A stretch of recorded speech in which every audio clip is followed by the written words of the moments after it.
فاتحة.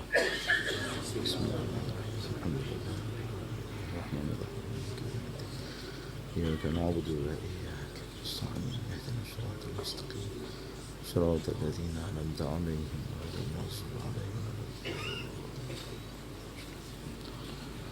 عظمت اہل بیت اطہار علیہ السلام پہ درود بھیجیں. محمد و آل محمد.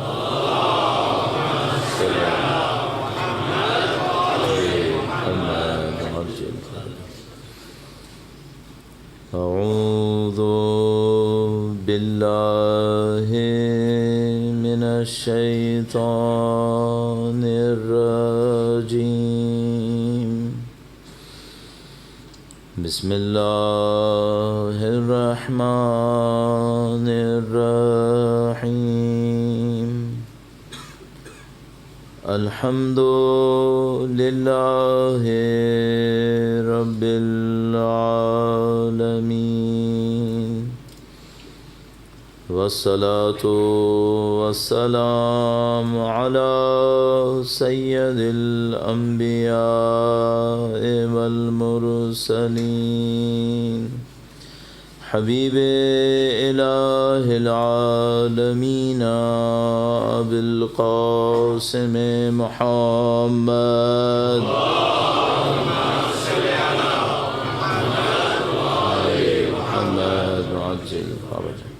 وعلى آلہ الطیبین الطاہرین سیما بقیت اللہ فی الأراضین. قال اللہ تعالی فی کتابہ الکریم. بسم اللہ الرحمن الرحیم. ام حسبت ان اصحاب الكهف والرقیم كانوا من آیاتنا عجبا. درود بھیجے گا. محمد و آل محمد. محمد و آل محمد وعجل فرجهم. پروردگار عالم کا انتہائی احسان ہے، انتہائی شکر ہے. اس نے ہمیں اہل بیت اطہار علیہ السلام کی محبت سے نوازا ہے، ان کے غم میں غمگین ہونے کی سعادت نصیب کی ہے، اس پر شہزہ پر بیٹھنا نصیب کیا ہے. اس دعا کے ساتھ کہ انشاءاللہ مرتے دموں تک خدا ہمیں اہل بیت کے بہترین چاہنے والوں میں قرار فرمائے. قیامت تک ہماری تمام نسلوں کو پرچم قرآن و اہل بیت بلند کرنے والوں میں قرار فرمائے. وقت کے امام کے ظہور کا دن دیکھنا نصیب فرمائے. ان کی نصرت کی راہ میں شہادت نصیب فرمائے. تمام دعاؤں کی قبولیت کے لیے امام کے حضور ان کے جد امجد کی تسلیت پیش کرنے کے لیے درود بھیجیں. محمد و آل محمد. صلی علی محمد و آل محمد وعجل فرجهم. دین مبین میں، دین اسلام کے اندر جو بنیادی ترین نظریہ جس کے اوپر پورے مذہب، پورے دین کی بنیاد ہے، وہ توحید ہے. الحمدللہ رب العالمین. مسلمان ہونے کے ناطے، ایک ایسا انسان ہونے کے ناطے جس نے بچپن سے یہ باتیں سنی ہوں، ہم سب جانتے ہیں کہ توحید پر پورے دین کی بنیاد ہے. اور توحید کا جو مینیفیسٹیشن ہے وہ لا الہ الا اللہ. لیکن کبھی کبھی شاید کسی کے ذہن میں یہ سوال آئے کہ ٹھیک ہے، ہم نے لا الہ الا اللہ کہا، ہم نے توحید کو قبول کیا، اس کے بعد توحید کہاں پر؟ توحید کہاں پہ ظاہر ہوتی ہے؟ تو فوراً ہمارے پاس کچھ جوابات موجود ہوتے ہیں. ہم یہ کہتے ہیں کہ یہ جو ہم نے کہا لا الہ الا اللہ، اس کا ایک سادہ سا مطلب ہے، اور اس کے بعد اس کی کچھ تفصیلات ہیں، اس کی کچھ ڈیٹیلز ہیں. جو سادہ سا مطلب ہے وہ یہ کہ خدا ایک ہے، اللہ کے سوا کوئی معبود نہیں ہے. الہ کا لفظ عربی کا اردو میں ہم ترجمہ کرتے ہیں تو عبادت کے قابل کہتے ہیں. لا الہ الا اللہ عبادت کے قابل اللہ کے سوا کوئی نہیں ہے۔ لیکن یہ بھی ایک ترجمہ ہے اور اس کی بھی کچھ ڈیٹیلز ہیں۔ دوسری طرف سے ہمارا دعویٰ یہ ہے کہ دین کی ہر چیز میں توحید شامل ہے۔ اب مجھے آج کے دن شروع میں جو کام کرنا ہے وہ یہ کہ تھوڑا سا اس بات کا جائزہ لیں کہ یہ توحید کس طرح ہماری زندگی میں شامل ہے، یہ توحید کیسے ہماری زندگی میں ظاہر ہوتی ہے۔ اس کی وجہ یہ ہے کہ ہمیں یہ خطرہ لگ رہا ہے کہ ہم سب ایک خدا کے ماننے والے ہیں، لیکن جب بات عمل میں آتی ہے تو پھر ہمیں نہیں معلوم کہ ہم کس کس کے ماننے والے ہیں۔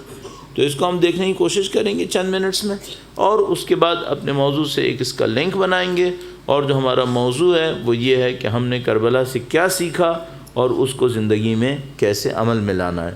درود بھیجے گا محمد و آل محمد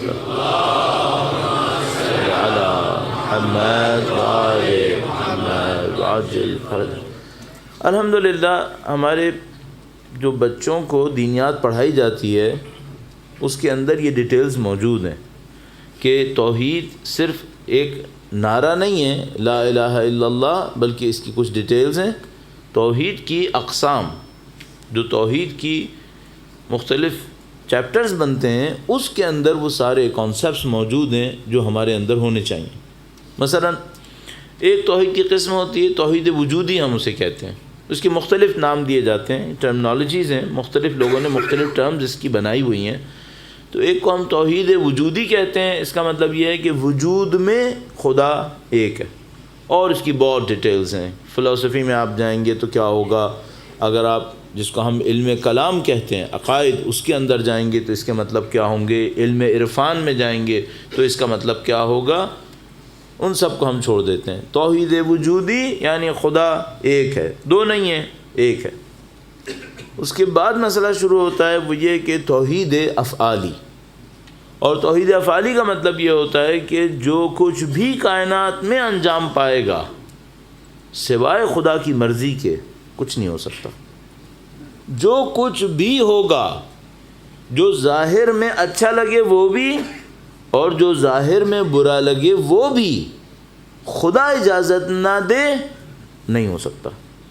سادہ سی ایک بات ہے، اس کے پیچھے بہت سارے کویسچنز بھی بن جائیں گے۔ مثلا ابھی جیسے ہی میں نے کہا تو تقریباً سب کے ذہن میں یہ کویسچن آئے گا، اور کچھ خود سے جواب دے دیں گے اور کچھ اس کے بارے میں تھوڑا بہت سوچیں گے۔ وہ یہ کہ اگر سب کچھ خدا کی مرضی سے ہے تو کیا کربلا میں جو امام شہید ہوئے وہ بھی خدا کی مرضی سے ہے؟ ایک سینس میں ہاں۔ اس کی وجہ یہ ہے کہ خدا چاہتا تو روک لیتا۔ سارے عبید اللہ ابن زیاد کے لشکر کو روکنا کیا خدا کے لیے مشکل تھا؟ نہیں۔ اصلا سید الشہداء اگر چاہتے تو کیا پانی روک سکتا تھا کوئی؟ اگر سید الشہداء چاہتے تو دشمن کے لشکر کو غرق کرنے میں، تباہ کرنے میں کوئی دیر لگنی تھی۔ جب مباہلہ میں یہی امام حسین اور ان کا خاندان آیا تھا تو نجران نے کہہ دیا تھا کہ یہ اشارہ کریں گے تو پہاڑ بھی ہل جائیں گے۔ وہی امام حسین ہیں، وہی امام حسین کربلا میں کھڑے ہیں جن کے لیے غیر مسلمانوں نے قبول کیا تھا کہ اشارہ بھی کریں گے تو پہاڑ ہل جائے گا۔ تو کیا اگر اشارہ بھی کرتے تو عبید اللہ ابن زیاد کے لشکر نے بچنا تھا؟ یہ سب ہے کیوں کیا، اس کی مصلحتیں جو کچھ بھی۔ اب میں اس کی ڈیٹیلز میں اگر چلا گیا تو پھر سارا دن اسی کے اوپر چلا جائے گا، آج کا گھنٹہ۔ یہ توحید افعالی ہے، جو کچھ انجام پائے گا وہ خدا کی مرضی سے ہوگا، خدا کے سامنے ہوگا۔ اور کیا قسمیں، مثال کے طور پر توحید تشریعی۔ توحید تشریعی کیا ہے؟ وہ یہ ہے کہ حکم دینے کا حق بس خدا کو ہے، حکم دینے کا حق خدا کو ہے۔ خدا حکم دے گا، مجھے اس کو فالو کرنا ہے۔ خدا مجھ سے کہتا ہے ما آتاکم الرسول فخذوہ وما نہاکم عنہ فانتہوا، جو اللہ کا رسول تمہیں دے وہ لے لو، جس سے منع کرے اس سے باز آ جاؤ۔ میں نے کرنا ہے۔ اس خدا نے کہا اطیعوا اللہ واطیعوا الرسول واولی الامر منکم، اللہ کی اطاعت کرو، رسول کی اطاعت کرو، صاحبان امر کی اطاعت کرو۔ میں نے صاحبان امر امامت کو لے لیا۔ اس کو ہم کہتے ہیں توحید تشریعی۔ توحید عبادی کیا ہے؟ آخری اس 4 کی قسم کے اندر توحید عبادی یہ ہے کہ عبادت بس خدا کی کرنی ہے، بندگی صرف خدا کی کرنی ہے۔ اچھا، اب جو میں نے 4 بتا بھی دیے تو سوال کرنے والا مجھ سے یہ کہے گا کہ اس میں کس کے ہم، کون منکر ہوگا اس کا، کون اس کا انکار کرے گا؟ سب کچھ خدا کی مرضی سے ہوتا ہے، خدا ایک ہے، 2 نہیں ہے، 10 نہیں ہے، سب کچھ خدا کی مرضی سے ہوتا ہے، حکم دینے کا حق صرف خدا کو ہے اور بندگی صرف خدا کی کرنی ہے، اس کو کون انکار کرے گا؟ مشکل ساری یہ ہے کہ خدا بعض جگہوں کے اوپر جا کر کہتا ہے کہ نہیں، اس کے مقابلے میں جھوٹے خدا بہت زیادہ ہیں۔ اب یہ تو نہیں ہے کہ کوئی اس کا انکار کر رہا ہے، انکار تو کوئی نہیں کر رہا ہے، لیکن اس کے باوجود جھوٹے خدا بہت سارے بنے ہوئے ہیں۔ مثلا کیسے بنے ہوئے ہیں؟ ایک مثال آپ کی خدمت میں عرض کرتا ہوں، درود بھیجیے گا محمد و آل محمد پر۔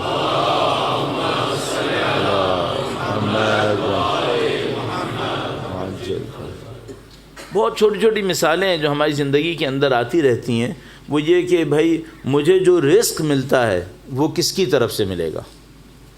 ظاہر خدا رزاق ہے، وہ دینے والا ہے، وسیلے بناتا ہے وہ یہ کہ مجھے کسی کے ہاتھ سے مل جائے گا، کسی کی طرف سے مل جائے گا، لیکن ہے خدا ہی، وہی رزاق ہے۔ اچھا، اگر میں خدا کا کوئی حکم توڑوں تاکہ میرا رزق بڑھے تو یہ ہوگا؟ میرے والد نے ایک دفعہ ایک پھل بیچنے والا تھا، وہ دھوکہ دے رہا تھا، میرے والد نے جا کر اس سے کہا کہ دیکھو یہ دھوکے بازی مت کرو، اس سے کچھ نہیں ہوتا، تو ہنس کے کہنے لگا پیسہ تو بن جاتا ہے، پیسہ تو بن جاتا ہے۔ اب بات تو صحیح کہہ رہا ہے بھائی، اتنے لوگ دھوکے بازی کر رہے ہیں، رزاق خدا ہے، بالآخر دھوکے بازی کر رہے ہیں، پیسہ کما رہے ہیں یا نہیں کما رہے ہیں؟ پیسہ کما رہے ہیں، تو پھر کیا مسئلہ ہے یہاں پر؟ تو ہم کہتے ہیں بھائی پیسہ کچھ اور ہے، رزق کچھ اور ہے۔ یہ پیسہ کماتے ہیں، یہ رزق نہیں ہے، یہ پیسہ ہے۔ اس کی اللہ کے نزدیک کیا ویلیو ہے؟ اللہ کے رسول فرماتے ہیں اگر پیسے کی ویلیو اللہ کے نزدیک، میں نے پیسہ کہا، اللہ کے رسول نے دنیا کہا تھا۔ پیسہ دنیا کی ایک چیز ہے، دنیا میں اور کیا کیا ہوتا ہے پیسے کے بعد؟ طاقت بھی ہوتی ہے، شہرت بھی ہوتی ہے، جو دنیا والے ایک دوسرے کو رسپیکٹ دیتے ہیں، یہ بھی دنیا ہے بالآخر۔ اللہ کے رسول نے فرمایا اگر دنیا کی حیثیت اللہ کے نزدیک مچھر کے پر کے برابر بھی ہوتی تو کافروں کو نہ دیتا۔ دنیا کی حیثیت اللہ کے نزدیک مچھر کے پر کے برابر بھی ہوتی، کافروں کو نہ دیتا۔ یہ پیسہ ہے، یہ رزق نہیں ہے۔ رزق کسے کہتے ہیں؟ خدا کہتا ہے جو میری راہ میں مر جائے وہ رزق پا رہا ہے، یہ رزق ہے۔ صرف مردوں کو دیتا ہے یا زندوں کو بھی دیتا ہے؟ کہتا ہے نہیں، میں زندوں کو بھی دیتا ہوں، جو مر جاتا ہے اس کو بھی دیتا ہوں۔ وہ ہے رزق، وہ خدا رزاق ہے۔ اور باقی سب کیا ہے؟ باقی سب دنیا ہے۔ جس نے دنیا کے پیچھے بھاگنا ہے، خدا کہتا ہے جاؤ، بھاگتے رہو، منع کرتا ہے۔ لیکن اگر کوئی کہے نہیں مجھے بھاگنا ہے، ٹھیک ہے بھاگو، بھاگ کے دیکھو، جتنے لوگ پہلے بھاگے ہیں ان کی طرح تم بھی بھاگ کے دیکھ لو، کر کیا لوگے؟ جاؤ گے کہاں؟ انا للہ و انا الیہ راجعون۔ خدا کہتا ہے جہاں جانا ہے چلے جاؤ، ایک بات یاد رکھنا، آؤ گے میرے ہی پاس، کہیں بھی چلے جاؤ، آنا تم نے میرے پاس ہے۔ یہ سوچ لینا کہ میرے پاس کیا لے کر آؤ گے، جہاں جانا ہے جاؤ۔ اچھا، میں اپنی بات میں کہیں اور چلا گیا۔ 4 قسمیں ہو گئیں توحید کی۔ خدا کہتا ہے رزاق میں ہوں، میرے حکم کی خلاف ورزی مت کرو، رزق میں دوں گا۔ خدا نے کہا سب کچھ میرے ہاتھ میں ہے، میرے سامنے نافرمانی مت کرو۔ کر رہا ہوں یا نہیں کر رہا ہوں؟ دنیا میں نافرمانی ہو رہی ہے یا نہیں ہو رہی ہے؟ یہ جو نافرمانی کرنے والے ہیں ان میں سے بہت سارے لوگ لا الہ الا اللہ کہتے ہیں یا نہیں کہتے؟ تو پھر یہ توحید مانتے ہیں یا نہیں مانتے؟ توحید مانتے ہیں ایک لیول پر، اس کے بعد ان کے اپنے خدا ہیں۔ ان کے اپنے خدا ہیں۔ اب دیکھیے بہت سادہ سی ایک بات عرض کروں، یہ جو میں نے شروع میں ہی آپ کی خدمت میں عرض کیا تھا کیا ایک پوائنٹ کہ کچھ چیزیں کوالٹیٹیو ہوتی ہیں، کچھ چیزیں کوانٹیٹیو ہوتی ہیں۔ جو کوانٹیٹیو ہوتی ہیں 2 4 5 6 8 یہ علیحدہ ہوتی ہیں، اور کچھ چیزیں جو کوالٹی میں ہوتی ہیں ان کو آپ کنکریٹ ویلیو نمبرز میں نہیں دے سکتے، لیکن بہرحال وہ ہوتی ہیں۔ مثلا ایک آدمی کا ایمان کتنا ہے تو میں اس کو نیومریکل ویلیو نہیں دے سکتا کہ اس کا ایمان 5 ہے 10 ہے 8 ہے، یہ میں نہیں کر سکتا، لیکن ہاں مجھے پتہ ہے ایک ایمان وہ ہے جو مثلا ہم جیسوں کا ہے، ایک ایمان حضرت سلمان فارسی کا ہے، ہمیں ڈفرینس پتہ ہے۔ اب یہاں پر شرک بھی ایسے ہی ہے، ایک آدمی آتا ہے شرک کرتا ہے، نعوذ باللہ تعالیٰ، کہتا ہے 3 خدا ہیں، تثلیث ٹرینٹی کہتا ہے 3 ہیں، یہ ایک شرک ہے۔ ایک اور شرک بھی ہے، وہ کیا ہے؟ کہتا ہے خدا تو رزق دیتا ہے لیکن میں یہ بھی کروں گا۔ بھائی یہ شرک نہیں ہے؟ اپنی کیپیسٹی میں یہ بھی شرک ہے، یہ بھی شرک ہے۔ اچھا ایک آدمی بتوں کے سامنے سر جھکاتا ہے، نعوذ باللہ تعالی، اللہ نے اس کو پسند نہیں کیا کہ کوئی جائے بتوں کے سامنے سر جھکائے اور ان کی عبادت کرنا شروع کر دے، لیکن بتوں کے سامنے جو سر جھکاتا ہے، عبادت جو کرتا ہے، اس کا مطلب کیا ہے؟ عبادت کا لفظ آتا ہے عبودیت سے۔ تھوڑا سا ایک دفعہ پھر ڈیپتھ میں جانے کی کوشش کرتے ہیں، درود بھیجے گا محمد و آل محمد۔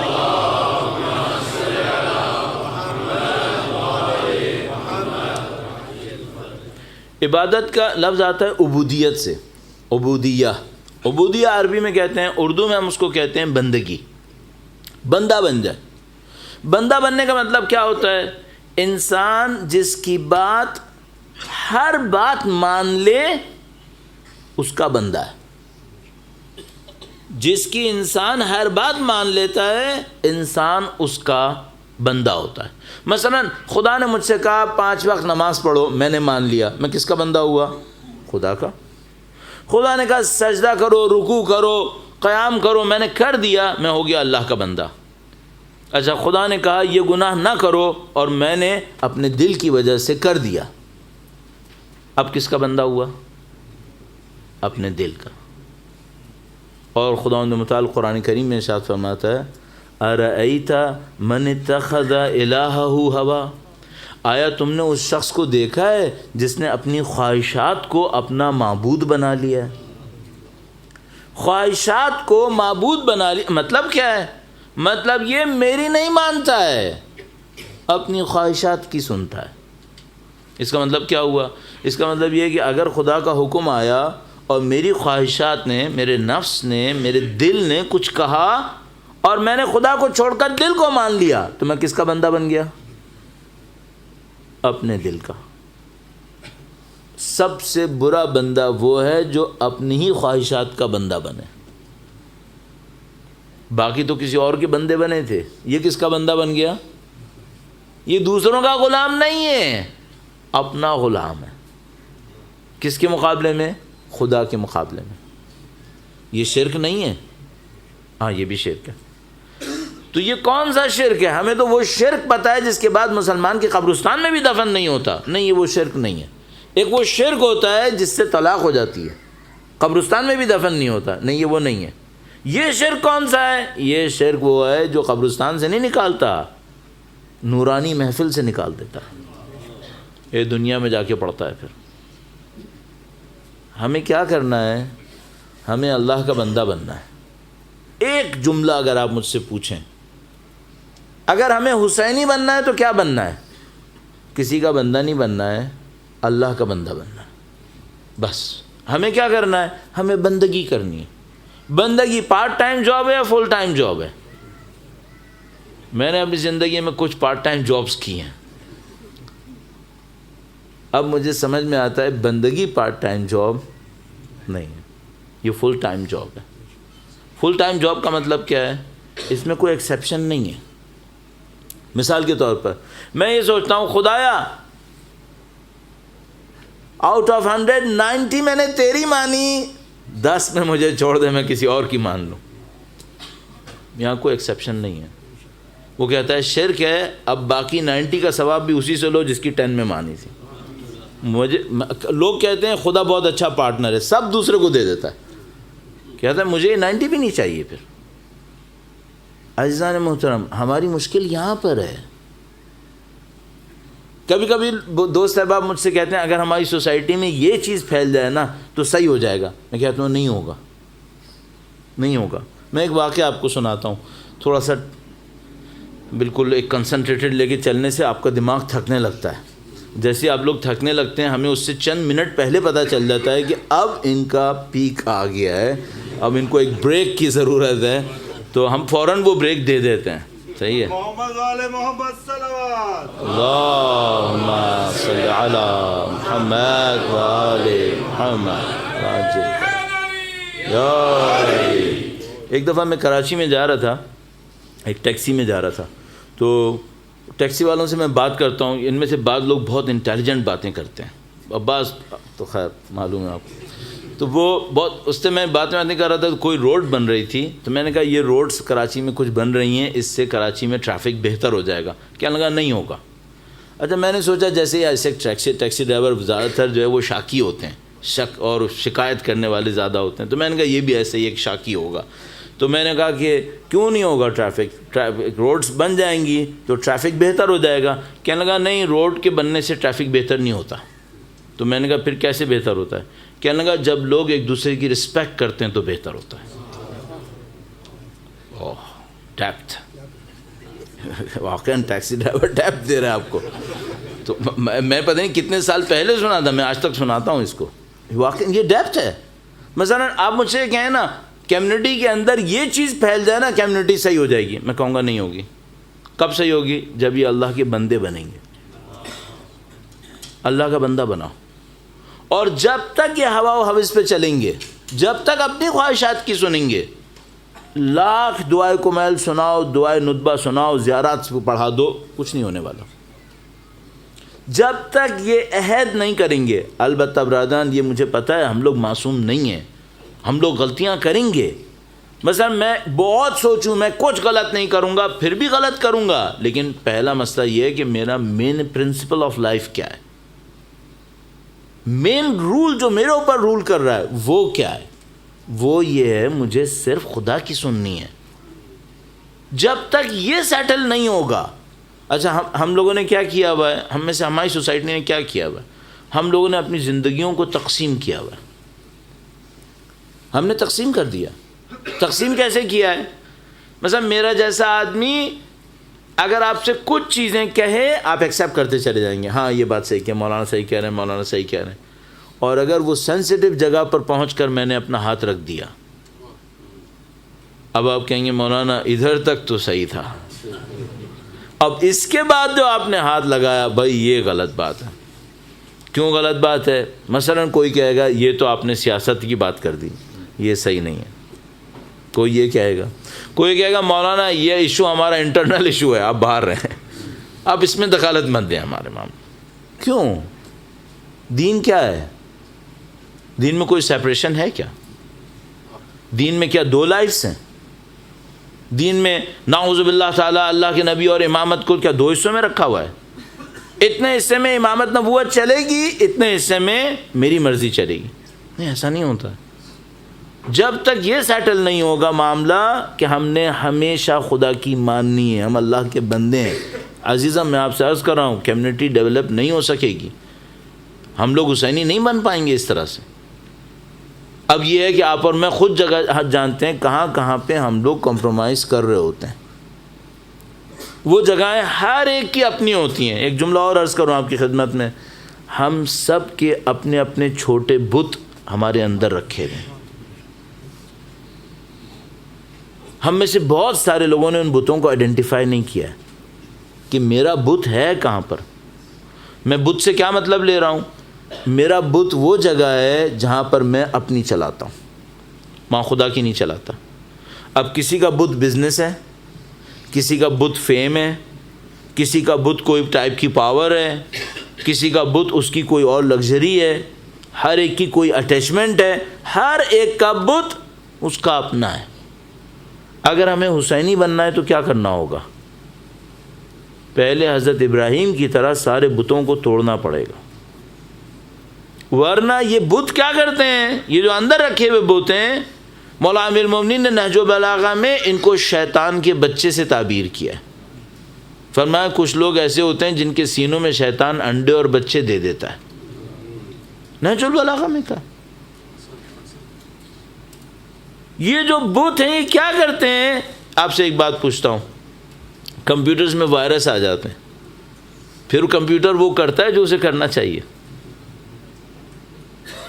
جب ہمارے یہاں بت ہوں گے اندر، نعوذ باللہ، ہم رائٹ ڈیسیشن لیں گے؟ ہمارے فیصلے صحیح نہیں ہوں گے۔ جب تک وہ بت اندر بیٹھے ہیں یہ صحیح فیصلے نہیں کرنے دیتے، اور کس ٹائم پر یہ فیصلہ غلط کرواتے ہیں؟ کرٹیکل جگہ پر۔ عمر سعد کا بت ہے، رے کی حکومت عمر سعد کا بت ہے۔ عبید اللہ ابن زیاد، شیطان کے نظام میں ایک عجیب طاقت ہے، میں عبید اللہ ابن زیاد کا نام سوچتے ہی شیطان میرے دماغ میں آ گیا۔ شیطان میں ایک عجیب طاقت ہے، میں آپ سے عرض کروں گا وہ کیا ہے؟ شیطان جیسے ہی ہم جیسے انسان کو دیکھتا ہے، بہت غور کیجیے گا، فوراً آئیڈینٹیفائی کر لیتا ہے کہ اس کا بت کون سا ہے، اسی پہ محنت کرتا ہے۔ آپ کو میں گارنٹی سے کہہ رہا ہوں، مثال کے طور پر جو چیز کسی اور کے لیے بہت بڑی ہوگی شاید میرے لیے نہیں ہوگی، تو میں اپنے آپ کو خوش کروں گا کہ دیکھو وہ آدمی کیسے مر رہا ہے اس چیز کے اوپر، میرے لیے تو اس کی کوئی اہمیت ہی نہیں ہے۔ کیا پتہ مجھے میرا بت کوئی اور ہے۔ اچھا، وہ شیطان جو ہے وہ بہت اچھی طرح پہچان لیتا ہے، اس کو کس چیز میں پھنساؤں گا تو یہ حسین کو بھی چھوڑے گا، اس کو پتہ ہوتا ہے، اس کو اسی میں پھنسا دیتا ہے۔ آپ کو اور مجھے اگر حسینی بننا ہے، سید الشہداء کے راستے پہ چلنا ہے، اور تاریخ کی بات نہیں کر رہا ہوں، آگے کے لیے سوچ رہا ہوں، وقت کے امام کی نصرت کرنی ہے، تو کیا کرنا پڑے گا؟ سارے بت توڑنے پڑیں گے۔ اگر یہ بت اندر رہے، رائٹ ٹائم پر غلط فیصلہ کروا دیں گے، اور وہ جو اپنے سارے بتوں کو توڑ لے، اس کو میں کہتا ہوں آزاد انسان ہے، یہ آزاد انسان ہے۔ اب ایک دو مثالیں تیزی سے دیتے ہیں، درود بھیجے گا محمد و آل محمد پر، صلی علی محمد و آل محمد وعجل فرجہ۔ میرا خیال میں بہت اچھی مثالوں میں سے ایک مثال حضرت سلمان فارسی کی مثال ہے۔ پیدا ہوئے تھے آتش پرست، ایک کمیونٹی کے اندر پیدا ہوئے، وہ آتش پرست تھی، ان کا دل اندر سے کہہ رہا تھا یہ حق نہیں ہے، یہاں پہ کوئی مسئلہ ہے، یہاں پہ کوئی غلط چیز ہے۔ انہوں نے موو کیا، وہ کرسچن ہو گئے، کرسچینٹی کے اندر کچھ عرصے باقی رہے، ایران کے ایک علاقے میں تھے اصفہان کے نزدیک، اس کے اوپر کچھ عرصے باقی رہے، ان کے ذہن میں آیا یہ بات بھی صحیح نہیں ہے، یہاں پہ کوئی مسئلہ ہے۔ اب ان کا دماغ کیسے یہ کام کر رہا تھا، اس کو میں کہتا ہوں حق کی تلاش، حق کو ڈھونڈنا۔ اور میں نے کل آپ کی خدمت میں عرض کیا تھا اگر لائف کے اندر حق پرائورٹی نہیں ہے تو پھر یہ معاملہ نہیں ہوگا، پھر انسان سیٹل ہو جاتا ہے۔ انہوں نے دوبارہ ڈھونڈا، پھر دوبارہ آگے بڑھے اور مدینہ پہنچ گئے اللہ کے نبی کے پاس۔ اس کو ہم کہتے ہیں حق کی تلاش میں جدوجہد کرنا، کوشش کرنا۔ اچھا، ان لوگوں کے آزاد ہونے کی کیا نشانی ہے؟ کسی چیز پہ رکتے نہیں ہیں، کسی چیز سے ڈرتے نہیں ہیں، ان کے اپنی ایک دماغ ہوتا ہے، سوچنے کا ایک طریقہ کار ہوتا ہے، اس کے اندر وہ چیزیں جو ہمارے لیے پرابلم بنتی ہیں ان کے لیے پرابلم نہیں بنتی۔ ہمارے لیے بعض اوقات یہ پرابلم بن جاتی ہے، اگر میں نے یہ کہہ دیا تو 4 لوگ میرے خلاف باتیں کریں گے، ان کے دماغ میں یہ ایشو ہے ہی نہیں۔ بولو پوری دنیا خلاف باتیں کرے کیا ہوگا؟ مثلا میں سوچوں گا اگر میں نے یہ کہہ دیا تو مثلا میرا کیریئر ختم ہو جائے گا۔ اچھا، ان کے نزدیک کیا ہے؟ کیریئر کی پرواہ نہیں۔ میں سوچوں گا اگر میں نے کہہ دیا تو مثلا فلاں جگہ کا میرا ویزا نہیں لگے گا، میری نیشنلٹی کینسل ہو جائے گی، اس سے ہمیں سروکار کیا ہے؟ اس سے ہمیں کوئی کام ہی نہیں ہے۔ اگر میں نے کہہ دیا تو میں مارا جاؤں گا، اس سے بھی کوئی مشکل نہیں ہے۔ یہ آزاد انسان ہے، کسی چیز میں لاک نہیں ہے، جو سمجھ میں آتا ہے صحیح ہے وہ کر لیتا ہے، بعد میں جو مصیبت آتی ہے وہ اس کے لیے آسان ہے. سید الشہداء نے یہی کیا. اور ہم کب سید الشہداء کے راستے پہ چل پائیں گے؟ جب ہم اس طرح سے ہوئے. اچھا اب مجھے آپ سے یہ بتانا ہے، یہ کہنا ہے کہ یہ ہوگا کیسے؟ یہ تو ساری باتیں ہو گئیں کہ بھئی اچھا یہ ہوتا ہے، یہ ہوگا کیسے؟ اور اگر کوئی مجھ سے یہ کہے مثلا جس کے اندر یہ طاقت ہو چلنے کی، وہ کہے چلو مجھے ایک 1 2 3 کچھ اسٹیپس بتاؤ، میں اس کے اوپر کرنے کی کوشش کرتا ہوں، شاید میں وہاں تک پہنچ جاؤں، تو میں اس کو 1 2 3 بھی کچھ بولنے کی کوشش کرتا ہوں. درود بھیجے گا محمد و آل محمد صلی علی محمد و آل محمد عجل فرج. بہت سادہ سی بات ہے. مثال کے طور پر فرض کریں میں اپنی لائف کا ایک ریویو کرتا ہوں. آج شاید ویکینڈ بھی ہے، ٹائم بھی ہوگا، ایک ریویو کر لو. اپنے اندر سوچ لو کوئی ایسی بات تو نہیں ہے جو غلط ہو. سوچ لو. میں نے کہیں پہ کہا تو ایک آدمی نے کہا مولانا مجھے تو کچھ سمجھ میں نہیں آ رہا میرے اندر کیا غلط ہے. تو میں نے اس کو کہا کہ ایک مجھے سمجھ میں آ گیا ہے وہ یہی ہے کہ تمہیں کچھ نظر ہی نہیں آ رہا کہ تمہارے اندر کوئی غلط ہے. تم معصوم ہو کیا؟ کیسے ہو سکتا ہے تمہارے اندر کچھ غلط نہیں ہے؟ تو میں ایک سوچا اس کا دروازہ پہلے سے ہی بند کر دوں گا کہ کوئی یہ کلیم نہ کر دے کل کہ بھائی مجھے تو سمجھ میں نہیں آیا کیا چیز غلط ہے. نہیں، ڈھونڈو، کچھ ہوگا، گڑبڑ ہوگی کہیں نہ کہیں، اس کو تلاش کرو. پھر ایک اور کام کریں، اس کی روٹس میں جاؤ. روٹس میں جاؤ. مثال کے طور پر فرض کرو ایک آدمی یہ کہتا ہے کہ میرے لوگوں سے تعلقات اچھے نہیں ہیں، میرے لوگوں سے تعلقات اچھے نہیں ہیں. روٹس میں جاؤ. حق کی خاطر بگڑیں تعلقات یا میں نے اپنی خاطر بگاڑیں؟ اگر حق کی خاطر بگڑیں کوئی مسئلہ نہیں ہے، بگڑنے دو. اگر تم نے اپنی ناک کی خاطر بگاڑے ہیں، غلط کیا، بلا وجہ میں کیا، اس کی کوئی ویلیو نہیں ہے. آپ کیا کریں؟ ریویو کریں، اپنا ریویو کریں. کوئی ایک چیز پکڑ لو کہ یہ روٹس کے اندر ہے اور غلط ہے. اب اس سے لڑ کے دیکھو، اب اس سے لڑ کے دیکھو، اس کو چھوڑ کے دیکھو.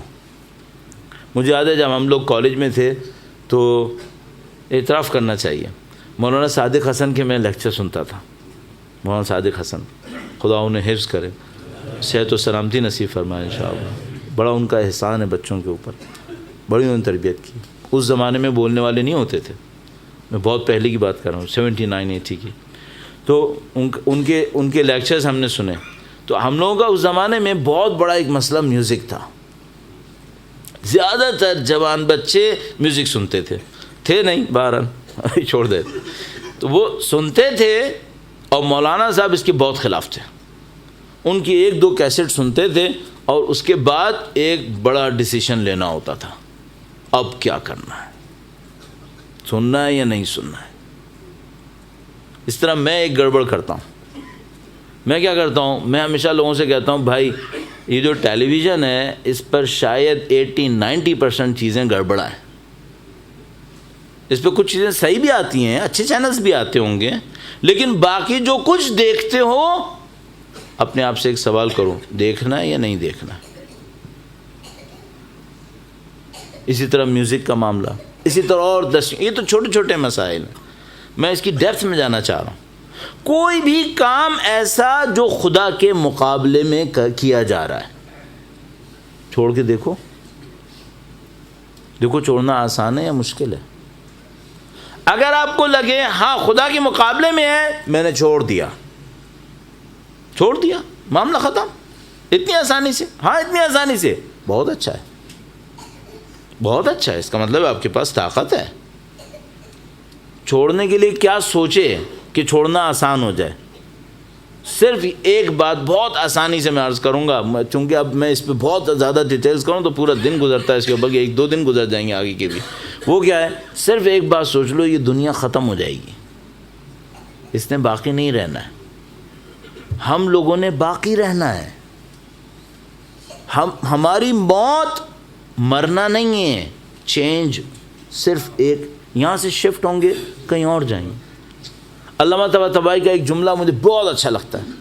وہ کہتے تھے یاد رکھو ہم لوگ فنا کے لیے خلق نہیں ہوئے، ہم لوگ بقا کے لیے خلق ہوئے، ہم لوگ بقا کے لیے خلق ہوئے. ہم لوگ ادھر سے نکلتے ہیں ایک اور جگہ جاتے ہیں، ادھر سے نکلے ایک اور جگہ چلے گئے، بس یہ ہوتا رہتا ہے.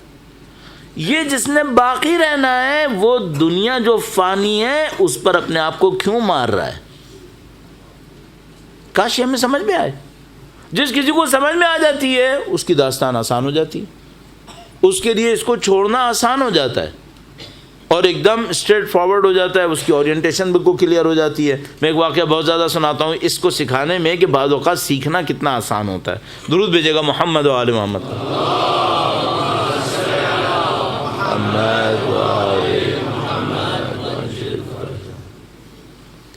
ایک بہت سادہ سا واقعہ ہے، اس میں لکھا ہے کہ ایک آدمی تھا عرب بدو ٹائپ کا جو ولیجز میں رہتے ہیں، دیہاتوں میں رہتے ہیں، دور دراز. وہ اللہ کے نبی کے پاس آتا ہے، بہت ٹریولنگ کر کے آتا ہے اللہ کے نبی کے پاس اور اللہ کے نبی سے کہتا ہے اے اللہ کے نبی آپ دین لے کر آئیں. یہ میں تفصیل تھوڑی سی ڈال رہا ہوں تاکہ بات کلیئر ہو جائے. اس نے اسٹائل کچھ اور لیا ہوا. اللہ کے نبی سے کہا کہ آپ نبی ہیں؟ کہا نبی ہیں. دین لائیں؟ ہاں دین لائیں. تو کہنے لگا کہ میں بہت دور سے آیا ہوں اور مجھے اپنے گھر واپس بھی جانا ہے تاکہ رات ہونے سے پہلے گھر پہنچ جاؤں. دین مجھے سکھاؤ، دین سکھاؤ، میں جاتا ہوں. اب ظاہر ہے یہ بات بہت عجیب سی ہے کہ بھئی 5 منٹ میں دین سکھاؤ میں جا رہا ہوں، یا 10 منٹ میں دین سکھاؤ میں جا رہا ہوں. اللہ کے نبی نے کہا میں سکھاؤں گا. اب 5 منٹ میں کچھ سکھانا ہے اور دین سکھانا ہے. صحیح ہے، کیا سکھائیں؟ مثلا آپ کا میرا دماغ کہ اگر سورہ فاتحہ سکھا دیں، نماز پڑھنا، نماز واجب ہی نہیں ہوئی تھی، کچھ واجب نہیں ہے. کیا سکھایا اللہ کا نبی؟ اللہ کے نبی نے ایک صحابی سے کہا اس کو لے جاؤ، اس کو وہ آیت سکھاؤ. اس نے کہا ٹھیک ہے. وہ لے گیا سائڈ میں، ایک دفعہ آیت بولی، اس نے کہا دوبارہ بتاؤ. اس نے دوبارہ کہا، اس نے کہا پھر ایک دفعہ بتاؤ. اس نے ایک اور دفعہ بتایا. 3 دفعہ اس نے سنا، ہر دفعہ سن کے سوچتا تھا. اس کے بعد جب 3 دفعہ سن لیا تو کہنے لگا ٹھیک ہے. تو جو سکھانے والا تھا اس نے کہا کہ اور بتاؤں؟ کہنے لگا نہیں کافی ہے اتنا. اللہ کے نبی کے پاس واپس آیا، اللہ کے نبی سے کہنے لگا کہ اے اللہ کے نبی آپ نے جو دین بتایا وہ میں نے سیکھ لیا، میں گھر جاؤں؟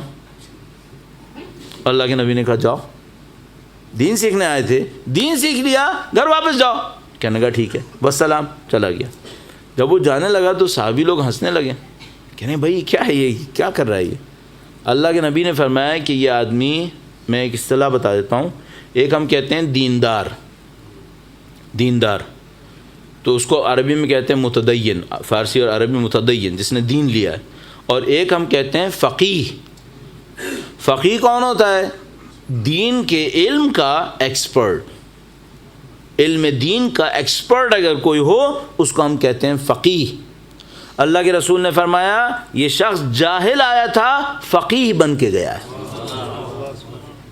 جاہل آیا تھا فقیہ بن کے گیا ہے. پہلی دفعہ جب میں نے واقعہ پڑھا تو میں نے کہا کہ وہ آیت اگر پتہ چل جائے تو میں بھی فقیہ بن جاؤں گا. پھر مجھے بعد میں پتہ چلا کہ وہ آیت سب کو پتہ ہے لیکن ہم فقیہ نہیں بنے. ہمیں اس آیت سے بہت زیادہ بھی پتہ ہے لیکن ہم فقیہ نہیں بنے. وہ آیت کون سی تھی؟ بہت سادہ سی آیت، وَمَن يَعْمَلْ مِثْقَالَ ذَرَّةٍ خَيْرًا يَرَهُ وَمَن يَعْمَلْ مِثْقَالَ ذَرَّةٍ شَرًّا يَرَهُ. ایک آیت مان لو فقیہ ہو جاؤ گے، مان لو. ایک آیت مان لے آزاد ہو جائے گا، سارے بت ٹوٹ جائیں گے. اس کو بلیو کر لے کہ جو میں کر رہا ہوں یہ مجھے دیکھنا پڑے گا. ایک کو مان لو. عزیزم یہ لوگ آزاد انسان ہیں، انہوں نے اپنے بت توڑے. اب جب کہ انہوں نے اندر سے پیوریفائی کر لیا، کریٹیکل پوائنٹ پر رائٹ ڈیسیشن لیتے ہیں، صحیح ڈیسیشنز، اور کوئی چیز ان کے سامنے بیریئر نہیں ہے. کیوں؟ انہوں نے سارے بیریئر توڑ دیے ہیں جو کچھ روک سکتا تھا. اب آپ کو اور مجھے اگر واقعاً آزاد انسان بننا ہے تو کیا کرنا پڑے گا؟ ان سے لڑو. اب ایک جو لڑنے کی جگہ ہے اچھا ہوا اس کو بھی میں عرض کرتا چلوں، اب آپ یہاں تک تشریف لائے ہیں، سن رہے ہیں، اور تو ہم اس کو ڈیلیور کرنے کی کوشش کرتے ہیں۔ ایک بہت بڑا بیریئر کیا ہے؟ دماغ کا بیریئر ہے، فکر کا بیریئر ہے۔ اس کو کیسے کہیں گے اور اس کو توڑتے کیسے ہیں، میں عرض کرنے کی کوشش کرتا ہوں۔ درود بھیجے گا محمد و آل محمد پر۔ صلی علی محمد و آل محمد وعجل فرجہ۔ حضرت بلال حبشی جس سوسائٹی میں تھے، اس سوسائٹی میں غلام ہونا کوئی نئی بات تھی کیا؟ نہیں، ایکسیپٹڈ ریالٹی تھی کہ کچھ لوگ غلام ہوں گے، ایکسیپٹڈ تھی۔ بت پرستی نئی چیز تھی؟ نہیں۔ کنٹروورشل تھی؟ Absolutely nothing.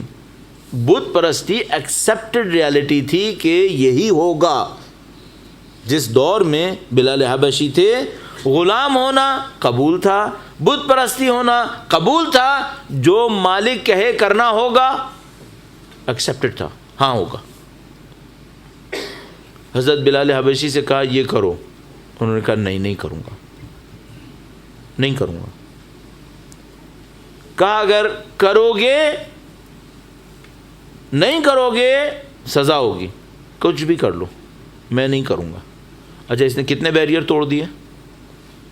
سوسائٹی کا بیریئر توڑ دیا، روٹین کا بیریئر توڑ دیا، طاقت کا بیریئر توڑ دیا۔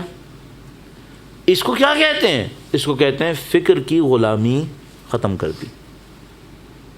ہم لوگ فکروں میں نعوذ باللہ تعالی بعض اوقات غلامی میں چلے جاتے ہیں۔ فکر کی غلامی کیسی ہوتی ہے؟ بالکل پوائنٹ کے اوپر لے جا کے عرض کر رہا ہوں، سید الشہداء کے ہاتھ پر بہت ساری قبیلوں نے بیعت کی تھی۔ عبید اللہ ابن زیاد بڑا مکار انسان تھا، وہ پرانے زمانے سے کوفہ کو جانتا تھا، سارے شیعوں کو جانتا تھا، یہ اور اس کا باپ بہت ماہر تھے اس کام کے۔ وہ ایک ایک قبیلے کے سردار کو جانتا تھا، کس کو پیسہ دوں گا تو بیعت توڑے گا، کس کو ڈراؤں گا تو بیعت توڑے گا۔ اس نے کچھ کو پیسہ دیا، انہوں نے بیعت توڑ دی، کچھ کو اس نے ڈرا لیا، انہوں نے بیعت توڑ دی۔ اچھا بھائی ایک بات ہے، قبیلے کے سردار نے بیعت توڑی تھی نا، نیچے والوں نے کیوں فالو کیا؟ ان کے دماغ پر ایک غلامی لگی ہوئی تھی۔ غلامی کیا تھی؟ جو باس کہے گا وہی کرنا ہے، چاہے خدا کے خلاف جائے، چاہے حسین کے خلاف جائے۔ مسلسل ایک بات چیک کرتے رہنا، ہمارے دماغ میں کوئی غلامی تو نہیں ہے؟ ایسا تو نہیں کہ چونکہ سوسائٹی میں یہ چل رہا ہے میں بھی یہی کروں گا۔ کیوں بھائی؟ اگر خدا کے خلاف چل رہا ہے پھر تم کیوں کرو گے؟ چونکہ میرے اجداد نے یہ کیا ہے میں یہی کروں گا۔ کیوں؟ اگر وہ لوگ بھی یہی کرتے تو کوئی مسلمان ہونا ہی نہیں تھا پھر کسی نے۔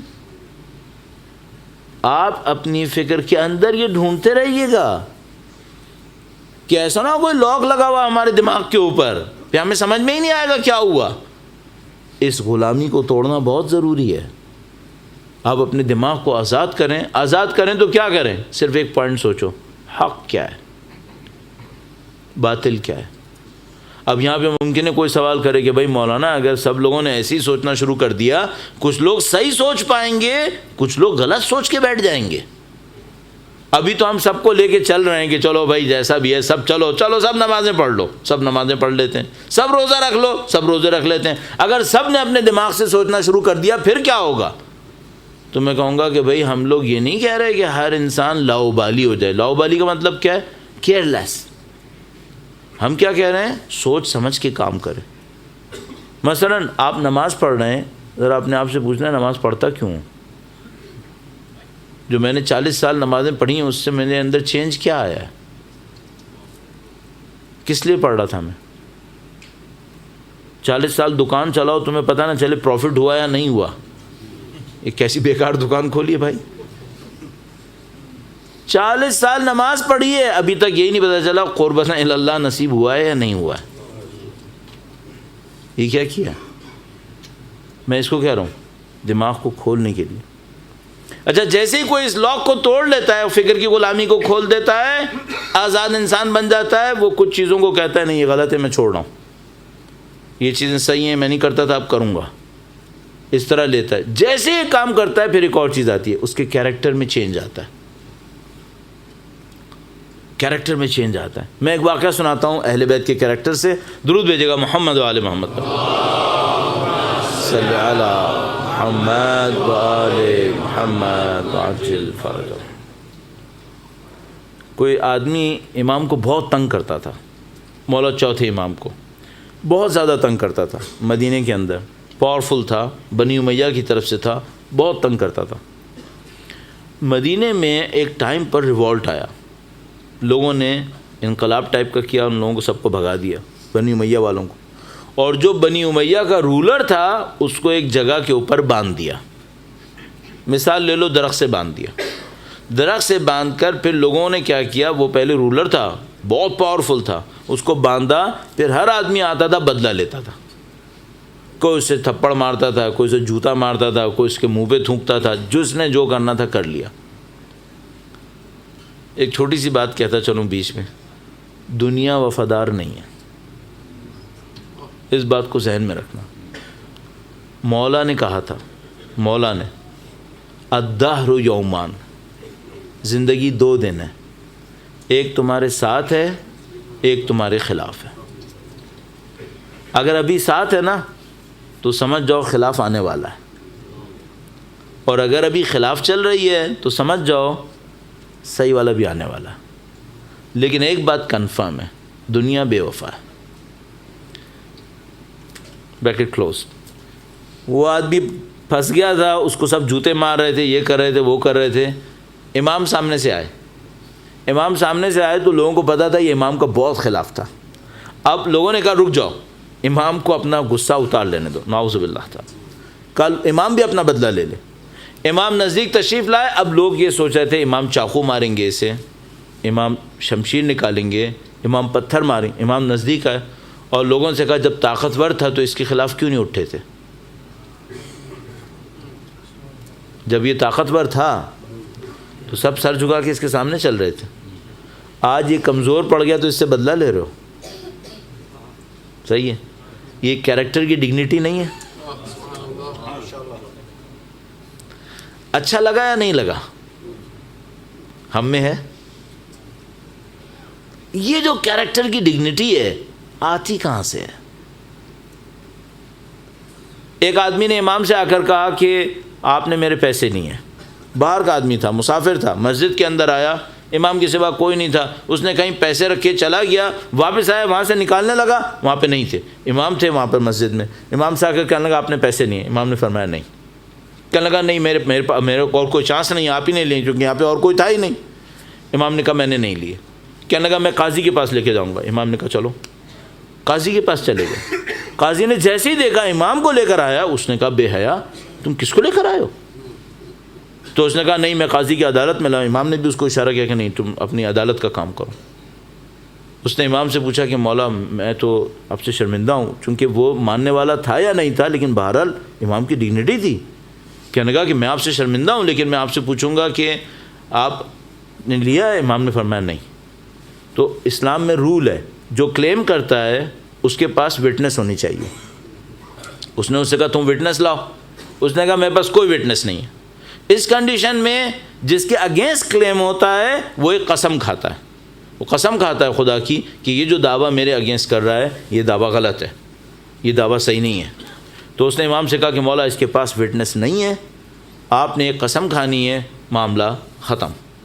امام نے فرمایا کہ میں اللہ کے نام کو اتنی چھوٹی چیزوں میں قسم کے لیے نہیں اٹھاؤں گا، میں نہیں اٹھاؤں گا.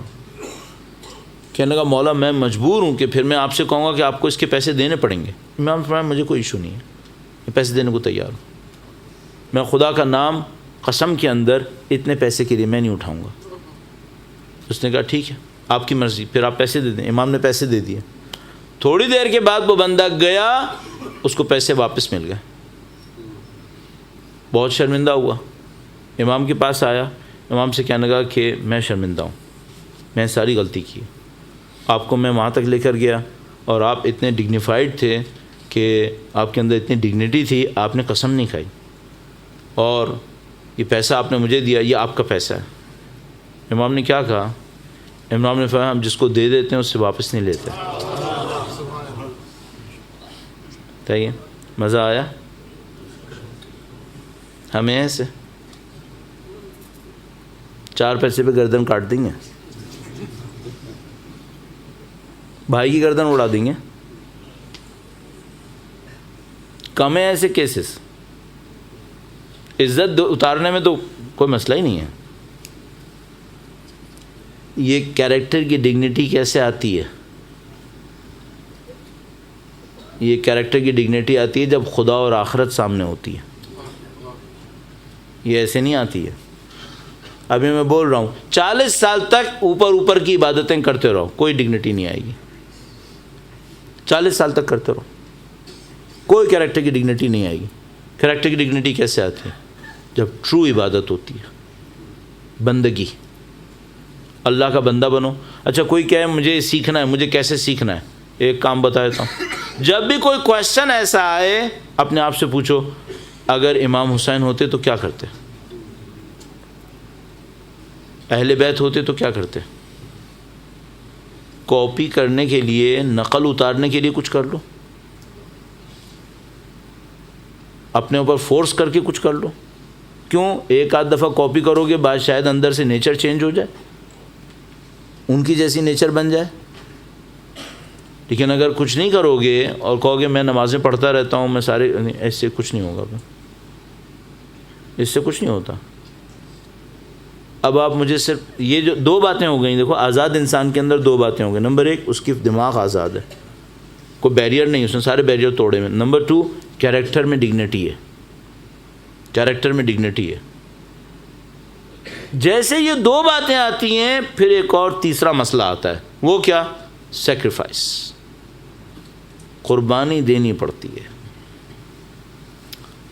یہ جو کیریکٹر کی ڈگنیٹی ہوتی ہے نا, یہ آپ سے سیکریفائس ڈیمانڈ کر رہی ہوتی ہے. یہ مفت میں نہیں ملتی. وہ جو بہت مشہور حدیث ہے, الدنیا بالاتفاق والآخرۃ بالاکتساب. دنیا اتفاق سے مل جاتی ہے, آخرت اتفاق سے, کوئنسیڈنس سے نہیں ملتی. آپ جس زمانے میں انگلینڈ آئے, ایک بزنس کسی نے دیکھا ہی نہیں تھا, آپ نے دیکھ لیا اور بزنس شروع کیا, کمائی ہو گئی اتفاقاً. آپ کے پاس کچھ ایسے لنکس تھے جو دوسروں کے پاس نہیں تھے, آپ نے ان لنکس کو استعمال کیا, آپ کی کمائی ہو گئی. چلو اتفاق. میرا باپ ملینر تھا, میں اس کے ہاں پیدا ہو گیا, ٹھیک ہے, یہ بھی ایک اتفاق. کسی جگہ پہ اچانک کوئی مصیبت آئی, میری پروڈکشن آگے چلی گئی, چلو جی ٹھیک ہے اتفاق. اتفاق سے میں متقی بن گیا. نہیں, یہ نہیں ہوتا. دنیا اتفاق سے ہوتی ہے. اتفاق سے ایک آدمی نے امام حسین کا ساتھ دے دیا. نہیں, یہ نہیں ہوتا. یہ نہیں ہوتا. اتفاق سے کچھ نہیں ہوتا. یہاں پہ یہاں سب کا سب آپ کو محنت کرنی پڑتی ہے. اپنے کیریکٹر کے اندر ڈگنیٹی لانی ہوتی ہے. اپنی لائف کو ایک رول کے اوپر لے کے چلنا پڑتا ہے. پھر کیا ہوتا ہے آخر میں کچھ, اور بعض اوقات بہت زیادہ قربانی دینی پڑتی ہے, ورنہ ڈگنیٹی نہیں ملتی, ورنہ سب روٹین کا معاملہ ہے پھر.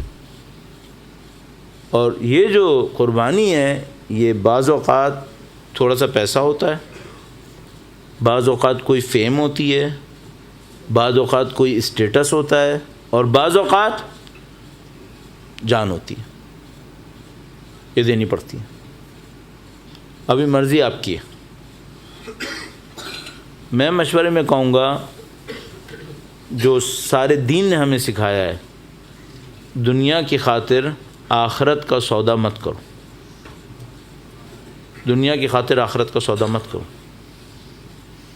40-50 سال کی دنیا کی خاطر اپنی ابدی زندگی کا سودا مت کرو.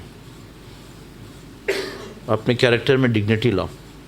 میں آپ سے کہہ رہا ہوں تاکہ اپنے آپ کو کہوں کہ بولنے والے کو بے حیا نہیں ہونا چاہیے, اس کو کہنا چاہیے اور اس کو خود بھی کرنا چاہیے. کیریکٹر میں ڈگنیٹی ہونی چاہیے. چھوٹی چھوٹی چیزوں پہ اپنے آپ کو ذلیل مت کرو. معذرت کے ساتھ مجھے فوراً مسائل کی طرف جانا چاہیے اس وقت, لیکن میں ایک واقعہ اور عرض کر دوں, بہت ضروری ہے. میں نے ایک کبھی کبھی کہانیوں سے سیکھتا ہوں. ایک کہانی میں نے دیکھی ٹی وی پہ بھی آئی تھی، پھر اس میں تھا کہ ایک بچہ تھا، اس کے پاس ایک کھلونا تھا، دوسروں کے پاس نہیں تھا. تو وہ دوسرے بچے اس سے کہتے تھے ہمیں ایک کھلونا دے دو، وہ نہیں دیتا تھا.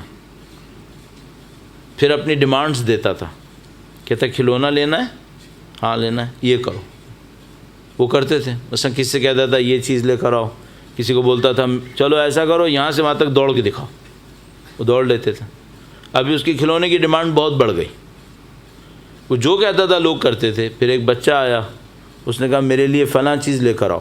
کھلونا چاہیے؟ کہاں چاہیے؟ میرے لیے فلاں چیز لے کر آؤ. اس نے کہا میرے پاس کچھ نہیں ہے. کہنے کا اچھا.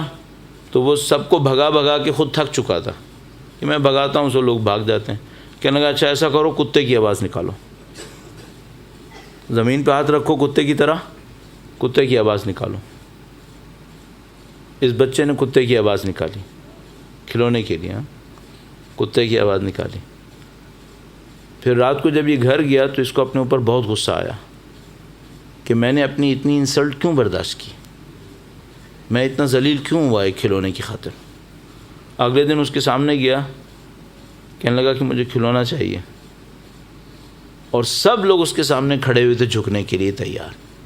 اس نے کھلونا لیا، کھلونا توڑ دیا. اس نے کہا تم جس چیز سے سب کو ذلیل کرتے ہو نا، میں وہی توڑنے آیا ہوں. یہ میں آپ کو بتا دوں ملک بھی ایک دوسرے کے ساتھ یہی کرتے ہیں.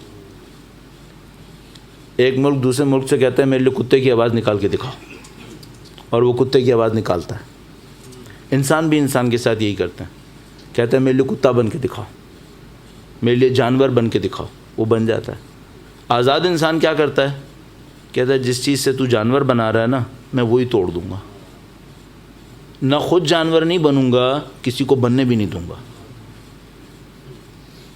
یہ جو یہ کرے گا تو بعد میں پٹائی ہوگی یا نہیں ہوگی؟ ہاں، بعد میں مار پڑے گی. ان کر لے گا.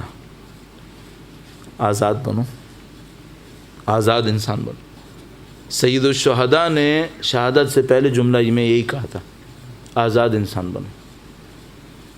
اور الحمدللہ کربلا آزاد انسان بنا دیتی ہے. کربلا آزاد انسان بناتی ہے، انسانوں کو ہلا دیتی ہے. کربلا کا میدان، یہ جو سید الشہداء کی مظلومیت ہے وہ شاید ہم سب کو جگانے کے لیے. عام کوئی جنگ ہوتی، ایک بادشاہ دوسرا بادشاہ، ایک سپہ سالار دوسرا فوجی، شاید ہم نے جاگتے. سید الشہداء نے کہا کہ میں ایسی جنگ کروں گا قیامت تک تم لوگوں کے سامنے اس کی کوئی مثال نہیں آئے گی. قیامت تک مجھے یاد کرو گے. اور سید الشہداء کی جو مظلومیت تھی کہ لوگوں کو جگا رہی تھی. بعض لوگ آزاد ہوئے ہیں، ان کا نام بھی آزاد ہی ہے. آزاد ہیں، نام بھی آزاد ہے. حضرت حور کی طرح آزاد انسان ہے. آپ کو اور مجھے بہت محنت کرنی پڑے گی، ان کے بیک گراؤنڈ کو چیک کرنا پڑے گا. ان کی آزادی کا مطلب کیا تھا؟ یہ آزاد کیسے تھے؟ انہوں نے اپنے آپ کو نکالا کیسے؟ لیکن ایک بات ہمیں قطعاً سمجھ میں آتی ہے، وہ یہ کہ انسان ساری محنتیں کر لے، امید اس کو اللہ کے نمائندوں سے ہی لگانی پڑتی ہے. اپنی طاقت پہ سارے کام نہیں ہوتے ہیں. میں کتنا ہی بڑا طاقتور انسان ہوں، اگر مجھے وہاں سے مدد نہ ملے میرا کام نہیں چلتا ہے. حضرت حور کے اندر یہی بات سمجھ میں آتی. جب حضرت حور مدینے سے چلنے لگے تو ان کو ایک ندا آئی. عاشور کے دن انہوں نے بیان کیا. عاشور کے دن کہتے ہیں کہ جب میں کوفہ سے چلنے لگا، مدینہ میں نے کہا کوفہ سے چلنے لگے تو امام حسین کا راستہ روکنے کے لیے جا رہے تھے. تو کہنے لگے کہ جب میں کوفہ سے چلنے لگا تو مجھے ایک ندا آئی، اب شروع ہو بالجنہ، اس کو جنت کی بشارت دے دو، اس کو جنت کی بشارت دو. تو حضرت حور کہنے لگے کہ میں اس وقت نہیں سمجھ پایا کہ میں حسین کا راستہ روکنے جا رہا ہوں، امام حسین سے لڑنے جا رہا ہوں، مجھے جنت کیسے مل سکتی ہے؟ مجھے کہاں جنت مل رہی ہے؟ لیکن بعد میں سید الشہداء کے سامنے پہنچے اور ہمارے اور آپ کے سب کے سامنے واقعہ موجود ہے۔ ان کے اندر ڈگنیٹی ہے، ان کے کیریکٹر کے اندر۔ سید الشہداء کے سامنے پہنچے، ان کے پاس پانی نہیں تھا، پیاسے تھے۔ جب سید الشہداء کے سامنے پہنچے تو پیاس سے ان کا لشکر مر رہا تھا۔ سید الشہداء نے جیسے حر کو دیکھا تو حر نے کہا کہ میں آپ کا راستہ روکنے آیا ہوں۔ امام نے کہا حر یہ باتیں بعد میں کریں گے، تم پیاسے ہو، ہم تمہیں پانی پلانے ہیں، ہم تمہیں پانی پلانے آئے۔ سید الشہداء کے اصحاب نے کہا کہ مولا اگر ابھی ہم نے ان لوگوں کو یہ سارا پانی پلا دیا، یہ لوگ 1000 کا لشکر ہے، تو ہم نے جتنا پانی اسٹور کیا ہے وہ سارا پانی یہیں ختم ہو جائے گا۔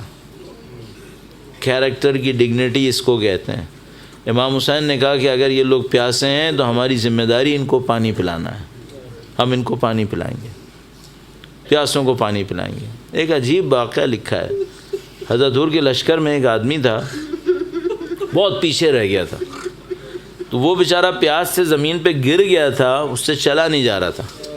تو وہ کہتا ہے کہ میں بہت پیچھے گر گیا تھا تو میں نے دیکھا کہ کوئی لشکر کو پانی پلا رہا ہے، تو کہنے لگا کہ میری ہمت بندھی کہ میں چلوں، لیکن میں چل نہیں سکتا تھا، تو کوہنیوں سے اپنے آپ کو رگڑ رگڑ کے صحرا کے اندر ڈیزرٹ میں لے کے چل رہا تھا۔ تو کہنے لگا میں جب نزدیک پہنچا تو میں بالکل مرنے والا تھا، ابھی بھی فاصلہ باقی تھا اور کوئی مجھے نہیں دیکھ رہا تھا، سب اپنے کام میں مشغول تھے۔ تو کہنے لگا ایک دفعہ دور سے امام حسین نے مجھے دیکھ لیا، کہنے لگا امام حسین نے مجھے دیکھا، کہنے لگا میرے اندر اتنی طاقت نہیں تھی کہ میں چلاتا، میں آواز دیتا، میں آخری لمحے میں تھا، مرنے والا تھا۔ تو کہنے لگا میں نے امام حسین کو دیکھا تو مجھے امید لگی کہ وہ مجھے کچھ کریں گے۔ یہ کہنے لگا امام حسین میرے نزدیک آئے، پانی کا ایک مشکیزہ لے کر نزدیک آئے اور کہنے لگے کہ امام نے مجھ سے کہا کہ تم دونوں ہاتھ ایسے جمع کرو، جس کو ہم کہتے ہیں چلو بناؤ، میں پانی ڈالوں گا۔ تو کہنے لگا کہ میں اتنا کمزور تھا کہ میں ہاتھ جب یوں کرنے لگا تو اتنے میرے ہاتھ کانپے کہ پانی نہیں رک رہا تھا۔ تو کہنے لگا میں ڈرا کہ امام واپس چلے جائیں گے، تو امام نے کہا تم گھبراؤ نہیں، میں تمہیں پانی بغیر نہیں جاؤں گا، میں تمہیں پانی پلا کے جاؤں گا۔ اس کے بعد امام نے کہا کہ ٹھیک ہے اتنا کر لو، منہ کھول لو، میں تمہارے منہ میں ڈال دوں گا، منہ کھول لو۔ کہتا ہے میں چلو نہیں بنا سکتا تھا، میں نے منہ کھولا، امام نے میرے منہ میں پانی ڈالنا شروع کیا تو میں نے تیز تیز پیا، مجھے بندہ لگا۔ امام نے کہا صبر کرو، دیر جلدی نہیں کرو، میں یہاں رکا ہوا ہوں، میں پانی پلائے بغیر نہیں جاؤں گا، میں پانی پلا دوں گا۔ میں اپنے دل میں سوچتا ہوں کہ میں اس آدمی سے کہوں گا تو مجھے بس یہ بتا کہ سکینہ کی پیاس تجھے کیوں نظر نہیں آئی؟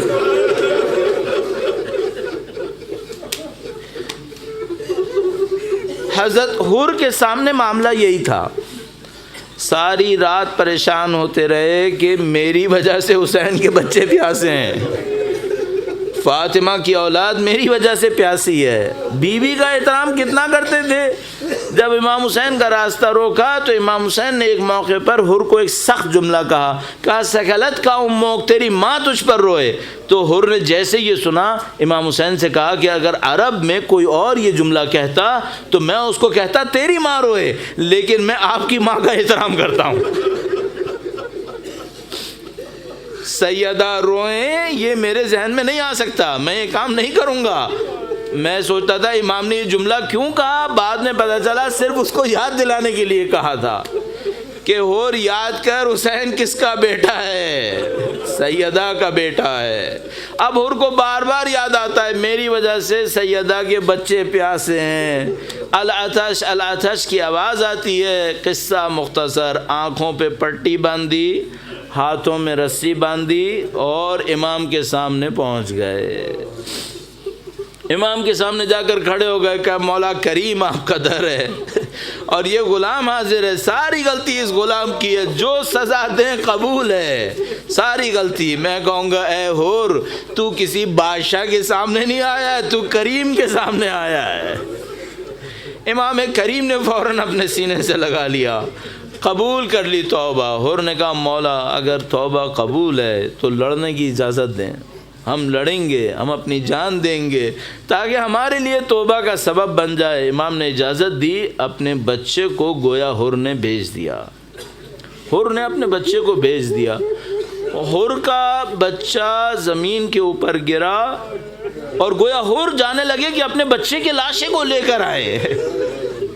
امام کھڑے ہوئے، امام نے حر سے گویا کہا اے حر، توبہ کرنا آسان ہے، آنکھوں پہ پٹی باندھنا بھی آسان ہے، رسیاں باندھ لینا بھی آسان ہے، لیکن حر جوان کا لاشا لانا، تیرے بیٹے کا لاشا میں لے کر آؤں گا۔ بس میں امام سے پوچھوں گا میرے مولا اس کے بیٹے کا لاشا آپ لے کر آئیں گے؟ ابھی تھوڑی دیر کی بات ہے، ایک جوان علی اکبر زمین پر ایڑیاں رگڑ رہا ہوگا۔ عزیزو معاملہ بڑا عجیب رہا۔ حر کو امام نے ایک رومال تحفے میں دے دیا، ان کی پیشانی پہ بندھ گیا۔ ابھی 100 سال 200 سال پہلے بھی کسی بادشاہ نے قبر کھودی، وہ رومال حر کی پیشانی پہ بندھا ہوا تھا، اس رومال کو کھولا تو خون کا فوارہ جاری ہو گیا۔ لوگوں نے بتایا کہ دیکھو امام حسین کسی کو تحفے میں کچھ دے دیتے نا تو کوئی چھین نہیں سکتا اس سے، تو میں جب بھی یہاں تک پہنچتا ہوں تو میں کہتا ہوں مولا آپ کے چاہنے والے یہاں بیٹھے ہیں، آپ کے غم میں آنسو بہانے کے لیے آئے۔ ہم حر کی طرح نہیں ہیں، ہم اس کی طرح آزاد نہیں ہیں میرے مولا، لیکن ہم آزادی مانگنے کے لیے آئے۔ خدا تجھے حر کی قربانی کا واسطہ ہمیں ان کسی آزادی نصیب فرما، حسینیت کی نصرت کی سعادت نصیب فرما، وقت کے امام کی نصرت کی راہ میں شہادت نصیب فرما۔ ماتم حسین۔